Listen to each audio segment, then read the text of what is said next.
Hello everyone and welcome back to TowerGate. It is TowerGate day number 1256, 1256, October the 2nd, 2020, Friday. Thank you so much for tuning in. Okay, so we're going to talk today about the testimony of Jimmy the Weasel, Comey, the former director of the Federal Bureau of I'm With Her. Before we do that, though, there is one other important news story that popped up yesterday I want to talk about just for a minute. This is something that we have talked about over the past couple of years. It comes and goes, but it needs to be brought up again because of the recent reporting by Sean Davis at The Federalist. So Sean Davis is on with Tucker Carlson. He also wrote an article which was posted up on Real Clear Investigations where he goes into more detail. And the story deals with the fact that this most recent declassified document that Ratcliffe let go of, that he sent to Lindsey Graham, which outlines how the rotten Reverend Clinton had engineered this plot to link Trump with Russia and Putin and being involved and working together and hacking the DNC and that whole thing. That letter has been available for a very, very long time, And the CIA has known that that has existed. And what took so long to get that is because of the blocking moves of Gina Haspel. Now, Sean Davis says he has several sources that are telling him that Gina Haspel had been blocking that and other documents that have been requested going all the way back to Nunes's committee when he was head of the House Intelligence Committee. She was blocking then. And she has been blocking since then. And that she was the reason why this document took so long to get out. They knew it existed, but she has been blocking it for a very long time. And apparently there are other documents that go along with this, including possibly the handwritten notes of Mr. Potato Head, which she is also blocking. And of course we heard Ratcliffe say that he was working on further declassification of related documents. We were hoping we would see them sometime later in the week. So far they have not emerged. Maybe they will today, I don't know. But it is Gina Haspel which is the problem. And that shouldn't surprise any of us. We've already talked in depth about the fact that she was, in fact, a protege of Mr. Potato Head. He appointed her to the most prominent position in the CIA next to director or assistant director, which is the most prized position you can have in the CIA, which is to be the section chief in London.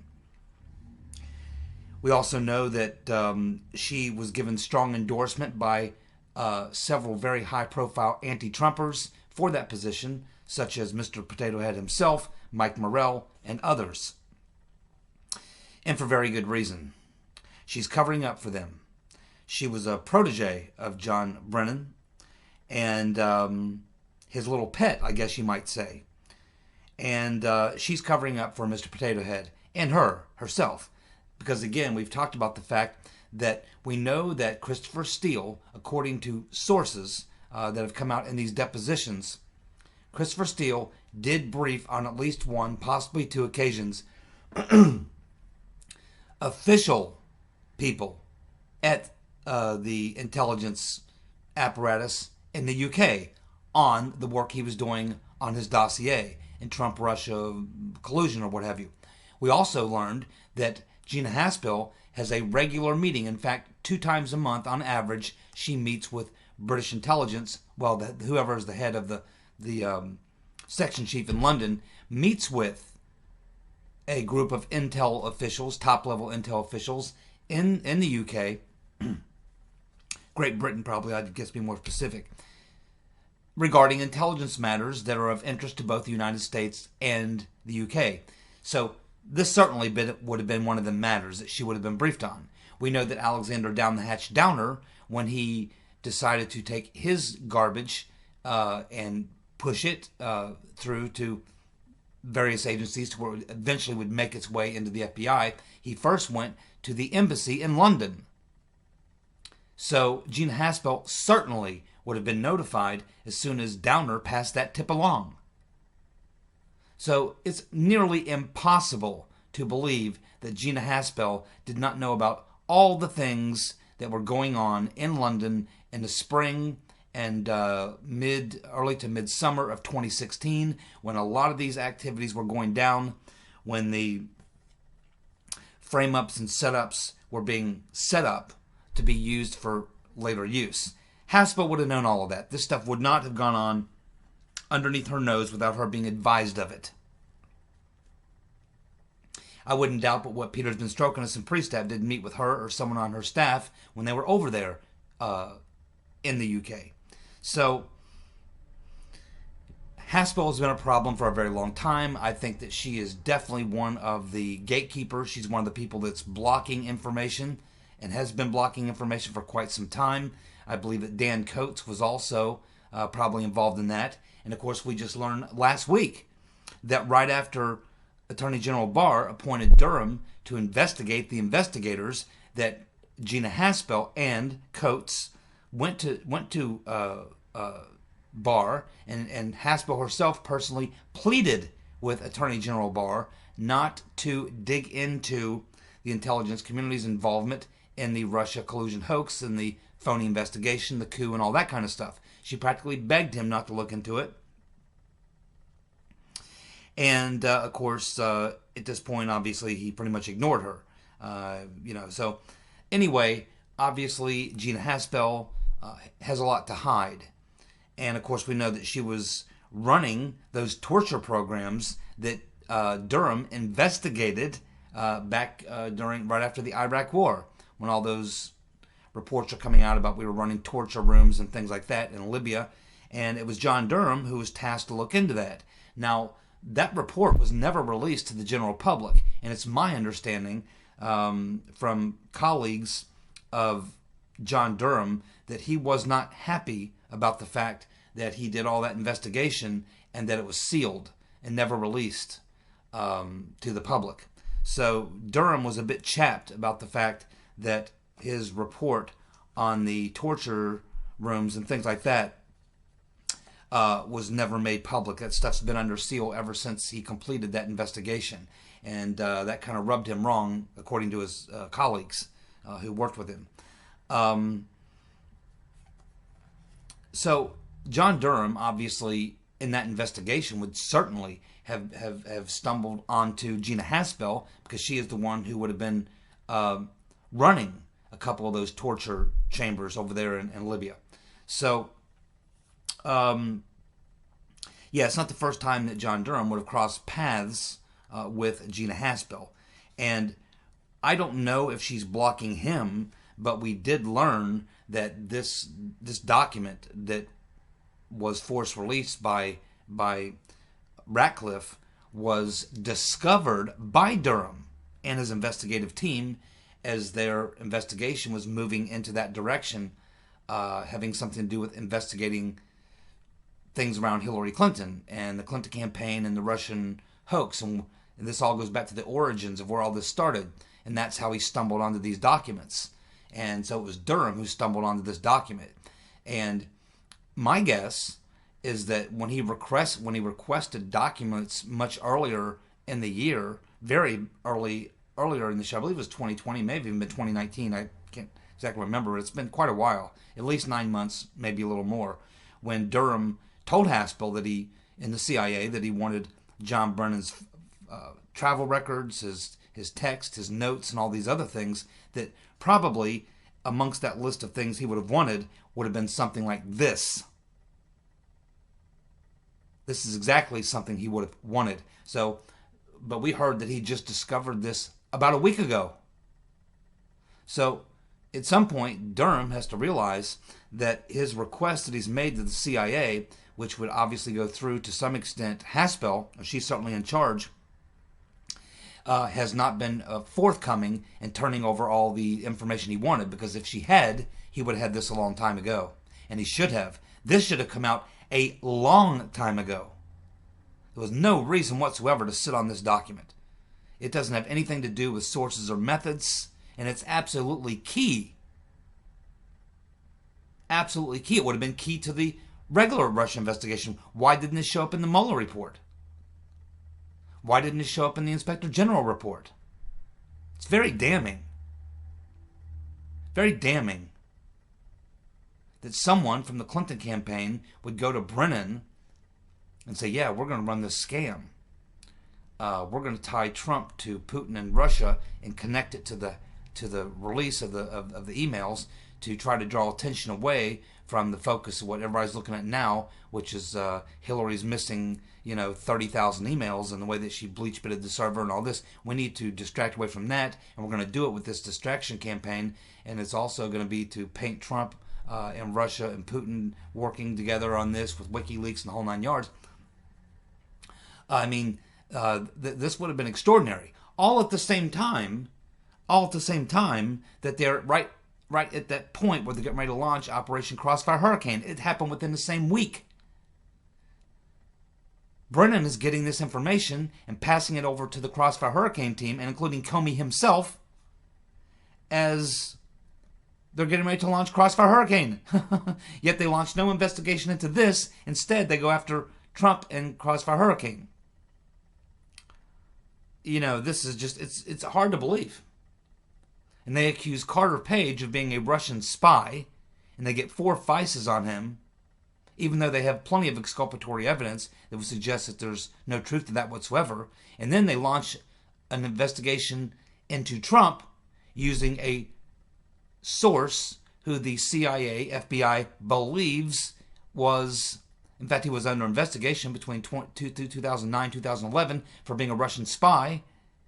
And he had contacts with some Russian intelligence people. So they run an investigation on Carter Page, who's on the Trump campaign, get the 4 FISA warrants, have this big investigation into them, while at the same time not investigating the Clinton thing, even though they knew that the dossier, the actual source for stealing the dossier, actually was a guy accused of being a Russian spy. And it's his garbage that's being used to propel the investigation into Trump.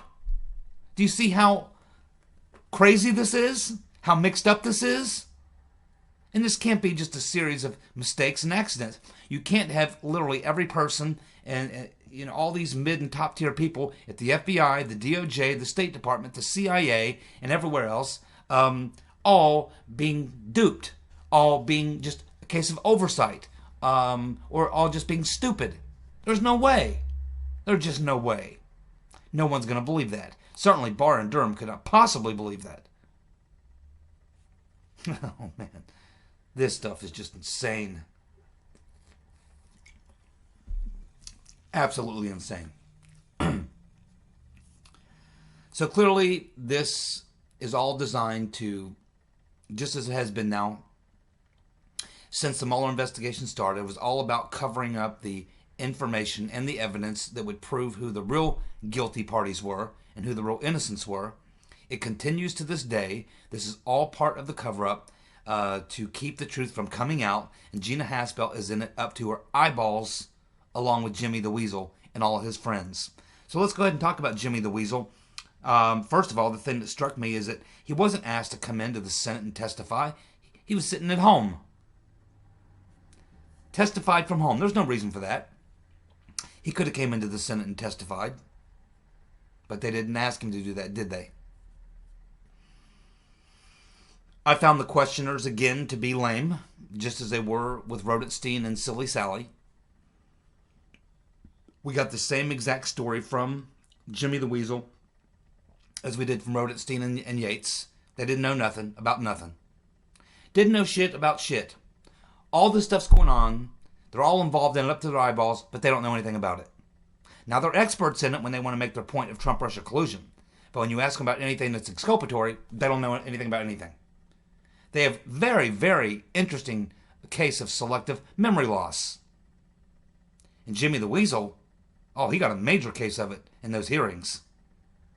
I took some notes. Now, I will credit Josh Hawley. Ted Cruz a little bit and Josh Hawley, but, and Marsha Blackburn asked some pretty good questions too. Maybe 2 or 3.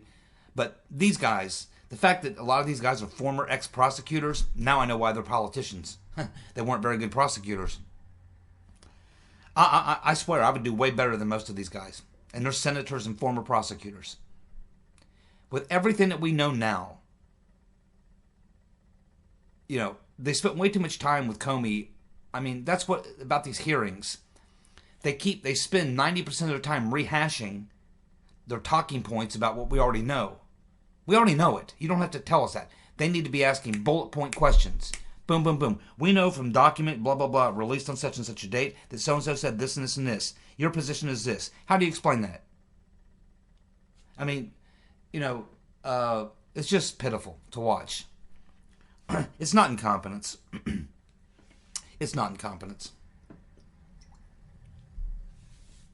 These are all pigs that drink from the same trough, or feed from the same trough. So, there you have Comey at home. They did place him under oath, which is good because he lied through the entire testimony.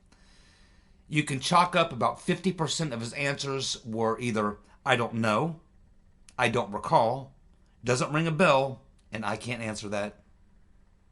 That's about half of his answers to things that we know. They're already out in the public domain. It is nearly impossible to believe anything that Comey testified to. You would have to believe, again, that just like Rodenstein and Yates, that he didn't know shit about shit. But we already know from Attorney General Barr, who did that interview with, and I think it was Catherine Herridge back in the spring, just when the weather was breaking. It was still kind of cool outside here in this part of the country. Hadn't quite warmed up yet. It was like late March, mid-April, something like that. Bill Barr does an interview with, I think it was Catherine Herridge.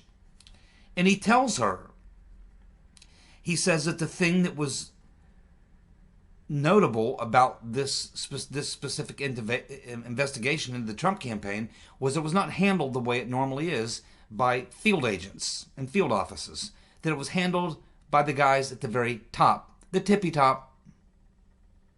That's what was unusual about it. But when you watch Comey's testimony, he acts as if he's sitting up there in his ivory tower and he's just rubber stamping everything that comes his way.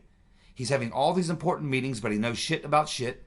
We know he's involved intimately in the Trump Tower briefing and the post briefing and how they had that whole operation set up. He runs out to his car. And, he's got an FBI field office ready to go so he can go there and brief the Crossfire Hurricane team. He's got his laptop computer in the vehicle so he can quickly get down from the Trump Tower meeting and type in his notes. He's taking meticulous notes. He's recording Trump. He's doing all these things. He's up to his eyes in involvement in all this, but yet. And if you ask him when he's on that side of the question about, the justification and all these other things, what was going on, if you go back to the hearings when he was testifying, he would lead you to believe that he was all over this thing, that he was running that show, that he was up to date on all the details, that he was all checked out on everything. He had it all locked in. But then when you watch him being interviewed day before yesterday, or when I watched it yesterday, in these hearings, you get the impression that he was kept completely out of the loop about everything. But again, Attorney General Barr has already debunked that. And we have all these texts, which we'll get into in just a moment, that completely contradict everything Jimmy the Weasel said. Now, the tricky thing for Comey is he can get away with that stuff right now. But eventually, assuming Durham and Barr are actually going to, follow through and do a real investigation, they are going to interview the individuals who would have been the individuals who would have briefed Comey on these things. And their names would be McCabe, Priestap, Strzok, Page, and some other DOJ and FBI officials, including Mr. Laufman. Let's not forget Mr. Laufman, Laufman. David Laufman, the top attorney at the National Security Division at the DOJ. So eventually, all these individuals are going to be questioned, and they're going to be asked. They're going to say, Durham's people say, well, Comey testified in front of Congress, and he says that he was never briefed on this. He says he was never briefed on that. He was never briefed on this. He didn't know about that. Didn't hear about this. Can't remember that. This and that and the other thing. And there's going to be officials below him, and it would have been the people who would have briefed him, and they're going to be asked if, in fact, that's true. If, in fact, they ever briefed Comey on any of this. And I suspect in almost every one of these cases, these people will say, yeah, we briefed the director on all this stuff. And Comey's eventual answer when he's caught under oath lying, and they hit him with this in front of a jury or whatever, in front of Durham's questioners, his answer is going to be what you saw yesterday. Well, they said they briefed me on that. I don't recall. I can't remember. Does it ring a bell? As if he thinks that's going to get him off the hook. It's not. Because they're going to conclude, and any reasonable juror is going to conclude, when given all the evidence, that he's lying. That's what should eventually happen. But then again, we live in a parallel world, a parallel universe, where up is down, left is right, and God knows there ain't no truth nowhere in the swamp. It's one big cover-your-ass committee. That's the thing about it. It's a big cover-your-ass committee, and Comey is part of the cover-your-ass group. When you're someone like Jim Comey, and you have that many secrets, that much damning information about all these other powerful people, and they have that same information on you, that's what holds them all together, just like the mob. It's the secrets that they all keep that hold them all together. And as long as they all keep each other's secrets, everyone stays clean. Comey doesn't have to worry too much, just like a lot of his compadres, because they know, and Comey knows, that he has a lot of dirt on a lot of people, including Mueller and a bunch of other people. And if they dump on him, he can return the favor. It's a big cover-your-ass committee. Everyone has dirt on everyone else, so everyone is afraid to, or can't, I would even use the word afraid, they just cannot come out and tell the truth because it will boomerang back on them. Everyone is held together by their corruption and lies. And the only thing that will sustain them and keep them out of jail is to continue these lies. It's going to take someone to compile the evidence and put them in front of a jury. And despite the fact that they're going to sit there and lie to the jury and the court as well, to find that these individuals are lying, and the majority of jurors, based on the evidence presented, are going to find that the person's not telling the truth and they are guilty of what they are being charged of, and people are sent to jail. That's when it comes to an end. It's going to take someone with a big pair of testicles to, stick their head in the lion's mouth and yell. And that's what Barr and Durham are going to have to do. It's going to take some big stones. And we're going to find out in the not-too-distant future if that's what we're dealing with. I took a few notes. Let's just go through them in the last 10 minutes I have here.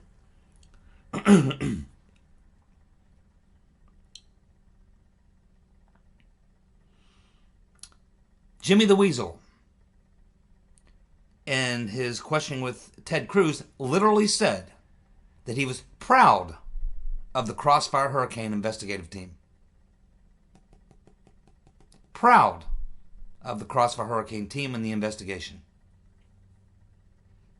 How could you possibly say that you're proud of an investigation that has now been proven to have been a fraud on the court, a fraud committed 4 times against an American citizen getting FISAs that were based on fraud, an entire investigation where lives were turned upside down, where the country was turned inside out, where 2 elections were affected, a false narrative against a sitting president, the whole 9 yards, a complete catastrophe, probably the biggest catastrophe in the history of the FBI. And Jim Comey, Jimmy the Weasel, says he's proud of Crossfire Hurricane. This is a psychopath. That's not even normal. And how do you know these people are guilty as hell? And how do you know they're psychopaths? Because not a single damn one of them, as far as we know, has reached out to Papadopoulos, Carter Page, or Michael Flynn to say, I'm sorry. I'm sorry we destroyed your lives because a bunch of guys got a lot of things wrong. As soon as that report came out by Inspector General Huckleberry Horowitz, these lead people should have been contacting Flynn, Papadopoulos, Carter Page, and expressing their most sincere apologies for what was done to them.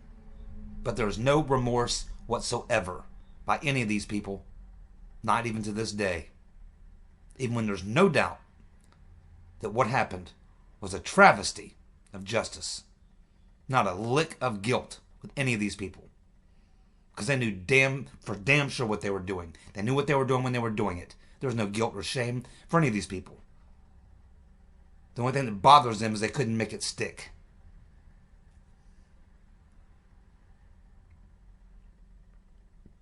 Jimmy the Weasel said the investigation Crossfire Hurricane was conducted in an honest, competent, and independent way. Honest? Competent? Independent? Are you shitting me?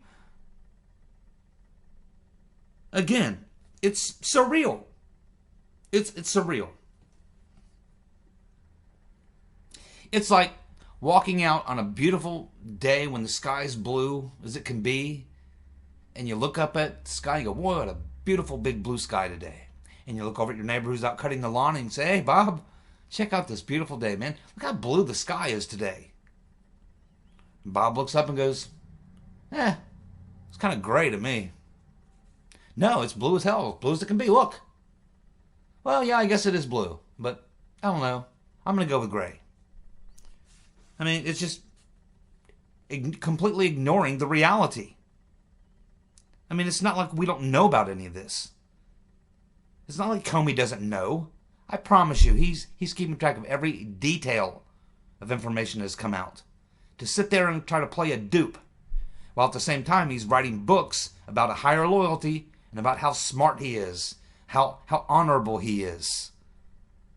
When in fact, the facts say something completely different, 180 degrees different, as a matter of fact. There was nothing honest at all about Crossfire Hurricane. It was a total frame-up. An attempted coup. Competent? With all the evidence we have of all the mistakes that were made, and they weren't mistakes, by the way. No competency. And independent? Are you shitting me? This guy, I don't know how Attorney General Barr can stand it, because he had to be sitting there watching that. Barr had to have been watching that hearing and going,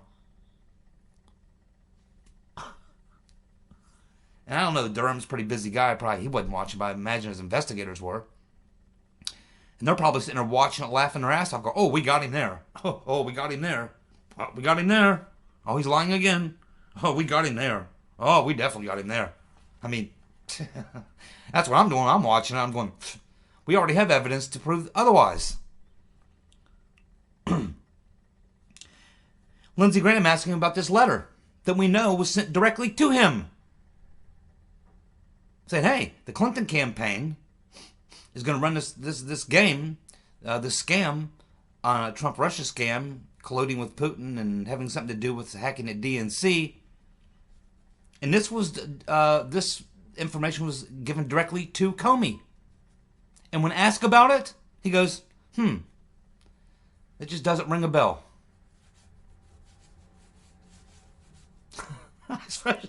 I kid you not, that's what he said. Doesn't ring a bell. See, that's not something you would forget. That's not something you would forget. Here you are, a week away from opening Crossfire Hurricane, and you get information from your own intelligence community saying, hey, Clinton campaign is, and you're using Clinton campaign garbage, and you know that, and you get a letter from your own intelligence community saying, hey, Clinton's getting ready to run an operation against Trump, election year, a hit campaign against Trump, accusing him of being colluding with Trump and Putin, or the Russians and Putin, and yeah, just so you know, and we think the Russians know about it as well. And Comey wants us to believe that he can't recall. It doesn't ring a bell. I mean, that is epic. That's something that knocks you out of your seat. That's something when you're briefed on something like that, you go, holy shit. Oh, man, we're getting ready to open up an investigation using the dossier garbage. And here we are finding out, now I'm being told that the thing that we're getting ready to use to investigate is a political dirty trick by the Right Reverend Clinton. How would you forget something like that? You wouldn't. This is not a little detail you'd forget. This is not, yeah, well, we found out that Trump was wearing a blue tie at that particular rally. Not the red tie, the blue tie at that particular rally. Yeah, I may get confused about which color tie he was wearing at the rally. But you wouldn't get confused about receiving a letter a week before you open Crossfire Hurricane telling you that the Clinton campaign is getting ready to run an operation against Trump, accusing him of being colluding with Trump and Putin and having something to do with hacking the DNC. That's not a little detail you would forget. That's a big, big, big deal. Especially at the time that it was happening. And he wants us to believe it doesn't ring a bell. I mean, this guy just, that, I can imagine Attorney General Barr sitting there watching this in his office. He literally, that had to knock him out of his seat right there. He had to go, oh, boom. Somebody come in and pick up AG Barr. He's on the floor down there. He's laughing, but he's on the floor. He could be in some pain. Get Kerry Kupek in here. You cannot make this stuff up, man. Of course, we already know he pretends he didn't know any of the stuff that's going on, yet we already know we have the texts from Peter's Been Stroking Us and Loose Lisa Page, where Loose Lisa Page says, hey, the White House is running this. And for it to be making its way to the White House, it would have had to have gone through Comey, because he's the director, the political appointee. It goes from him to the president. It doesn't go from Priestap or Strzok or Page or even McCabe. The director is the guy who meets with the president, not the assistant, not the head of counterintel, not, any of these other people. These are cabinet level positions. FBI director is essentially a cabinet level appointed political position.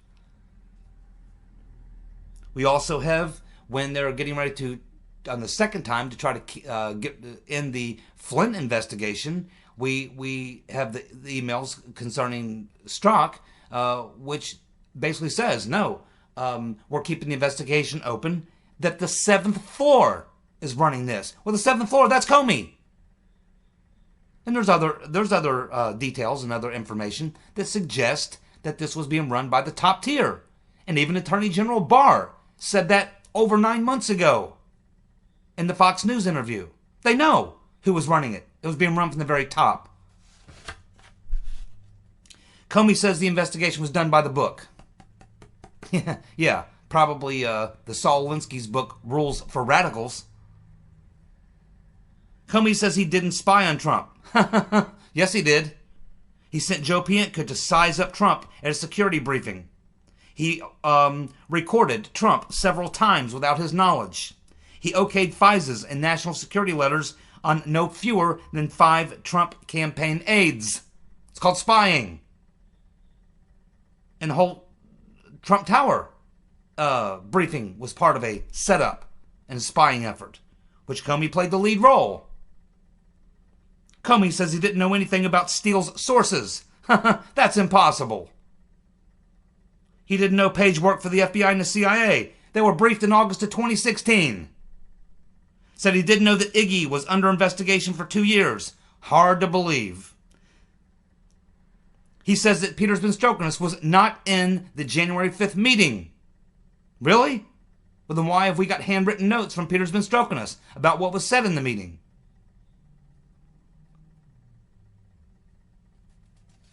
Keep in mind, he was under oath the whole time he was answering these questions.